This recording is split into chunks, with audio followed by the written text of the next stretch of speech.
Hello friends, welcome to my channel once again. In today's video we will be talking about how to enable Flash in Chrome 76. As I have informed you in my previous video about Chrome 76 that Flash will be by default disabled.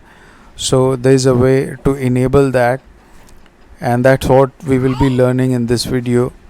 So let's open up Google Chrome and click on those three dots at the top right corner. Then click on settings from the menu. Scroll down and click on advanced.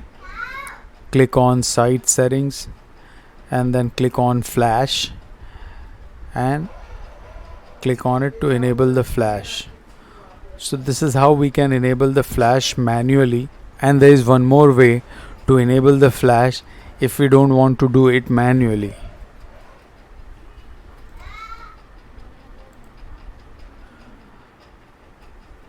And that is when you open up Google Chrome and you go to any website that requires Flash.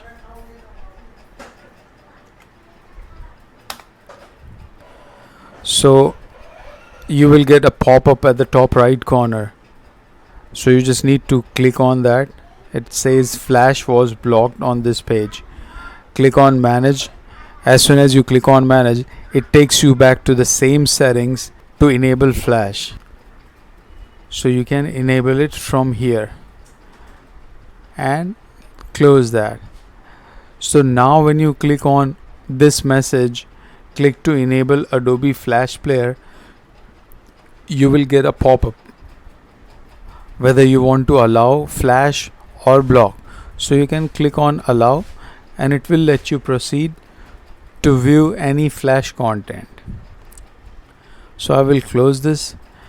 Now whenever I open it and go to the same page, I will have to allow Flash every time whenever I restart my browser. See, it still shows click to enable Adobe Flash because by default it will be disabled. So every time I go to the page which requires Flash, I will have to click that and I will have to allow it from here. So that's how it will work. Now one more thing, if you have Flash enabled on your Google Chrome 76, you may notice at the top there will be a message, Flash Player will no longer be supported after December 2020. So if you have Flash enabled on your Google Chrome, this is something which you will keep noticing. You can close this and close the browser. Well, that's it in this video. Thank you very much for watching. Please click the like button if you like the video and subscribe to my channel, and also make sure you press the bell icon to get the notifications of my future videos. Thank you very much. Bye bye.